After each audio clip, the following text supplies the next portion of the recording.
अच्छा जी स्टूडेंट्स, ये है बैड इफ़ेक्ट्स ऑफ स्मोकिंग। ये इसकी लास्ट वीडियो है इस चैप्टर की, आपके बायोलॉजी के चैप्टर 10 की। इससे पहले हमने रिस्पायरेटरी डिसऑर्डर्स, एयर पैसेज वे, लंग्स टर्म्स में डिफरेंस क्या, गैसेस एक्सचेंज इन प्लांट्स, इन सबकी जो वीडियोस है वो मेरे चैनल पे पड़ी हैं, वो आप देख सकते हैं।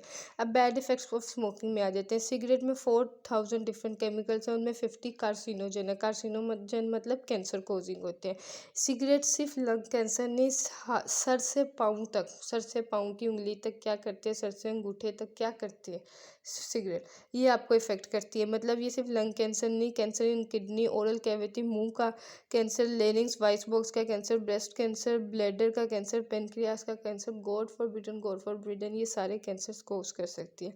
एम्फीसीमा, आपने रिस्पायरेटरी डिसऑर्डर पढ़ा हुआ है, आप इसमें वहाँ जाके देख सकते हैं। मैं आपको यहाँ दिखा भी देती हूँ। ये एम्फीसीमा होता है। एम्फीसीमा में क्या होता है, एल्वियोलाई वॉल्स जो है वो ब्रेक डाउन हो जाती है, और क्या होता है उसमें गैसेस एक्सचेंज नहीं हो रहा होता। एल्वियोलाई एक लार्ज सैक में कन्वर्ट हो जाती है, पर वो इफेक्टिव नहीं होता, मतलब उसमें कोई गैसेस एक्सचेंज नहीं हो रहा होता।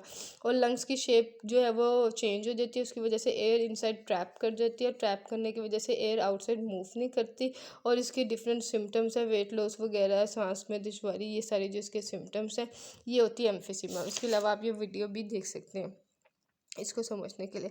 देन क्या है, सर्कुलेटरी सिस्टम भी इफ़ेक्ट करता है। वो कैसे, कार्बन मोनोऑक्साइड होता है सिगरेट में, सिगरेट के धुएं में, वो क्या करता है, हीमोग्लोबिन को बाइंड कर देता है। हीमोग्लोबिन को ऑक्सीजन और कार्बन डाइऑक्साइड ने बाइंड करना होता है। Carbon monoxide cancer silent killer है, ठीक है, ये बाइंड कर रहे तो बहुत खतरनाक है। इसके अलावा प्लेटलेट्स की प्रोडक्शन जो है वो इंक्रीज़ हो जाती है सिगरेट की वजह से। प्लेटलेट्स की प्रोडक्शन प्रोड्यूस होगी तो आर्ट्रियोस्क्लेरोसिस होगी। आर्ट्रियोस्क्लेरोसिस क्या होती है, आर्टरीज में यहाँ क्या हो जाएगा, प्लेटलेट्स ज़्यादा मतलब डेंस हो जाएंगे। मतलब आप समझो कि एक पाइप से आप पानी गुजार रहे हो और उसी पाइप से शहद गुजारो, तो कौन जल्दी मूव करेगा, पानी मूव करेगा, शहद विस्कस ज़्यादा हो जाएगा।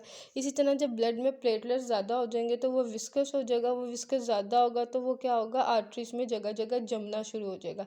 जमना शुरू हो जाएगा आर्टरीज में, तो आर्टरीज की जो है वो जगह, जो इफेक्टिव जगह है, पाइप जो है वो कम हो जाएगा। जब उसके अंदर डिफरेंट चीज़ें जम रही हैं तो उस वजह से क्लोटिंग हो जाएगी। इन्फेक्शंस जो है, कौन कौन सी, ट्यूबरक्लोसिस का रिस्क इंक्रीज़ हो जाता है कितना, 2 to 4 टाइम्स। और नमूनिया का रिस्क हो जाता है 4 टाइम्स इंक्रीज, ठीक है, ये स्मोक की वजह से। देन इसके अलावा जो है दांतों पे क्या हो जाता है, दांत वीक हो जाते हैं, उन पे दाग लगना शुरू हो जाते हैं। और टूथ लॉस, मतलब दांत कितने गिरते हैं, 2 से 3 टाइम्स ज़्यादा गिरते हैं बाकी लोगों से।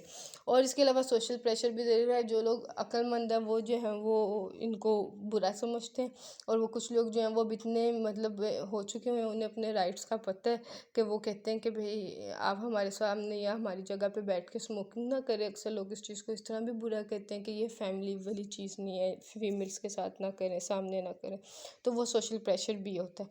तो ये सारी चीज़ें स्मोकिंग की, कैंसर है, डिफरेंट एम्फीजीमा है, सर्कुलेटरी सिस्टम इफेक्ट होता है, कार्बन मोनोऑक्साइड बाइंड कर देता है एचबी को, और उसकी वजह से ऑक्सीजन का इश्यू होगा। प्लेटलेट्स प्रोडक्शन ज़्यादा होती है तो वो जमना शुरू हो जाती है। आर्ट्रियोस्क्लेरोसिस, ट्यूबरक्लोसिस, निमोनिया के चांसेस बढ़ जाते हैं। दांतों पे दाग लगते हैं, दांत वीक होते हैं, दांत गिरना शुरू हो जाते हैं, सोशल प्रेशर है। पैसिव स्मोकर को क्या होता है, उसकी हार्ट डिजीज़ के चांसेस बहुत बढ़ जाते हैं, 25 to 30%। सो अगर कोई आपके पास सिगरेट पी रहा है, इट्स नॉट अ जोक, ये सिर्फ कूल होने की बात नहीं है, वो पी रहा है, आप भी उसकी वजह से कितने ज़्यादा रिस्क में हो। लंग कैंसर का रिस्क भी 20 to 30 टाइम्स ज़्यादा हो जाता है। तो जिनके घरों में पी रहे हैं वो उनको बिल्कुल उनको भी मना करें, और एटलीस्ट उनको अपने सामने ना पीने दें। वर्ल्ड नो टोबैको डे, ये एमसीक्यूज़ पॉइंट ऑफ व्यू से बहुत इंपॉर्टेंट है। हर साल 31 मई को मनाया जाता है। ये एमसीक्यूज़ पॉइंट ऑफ व्यू से बहुत ज़्यादा इंपॉर्टेंट है, ठीक है।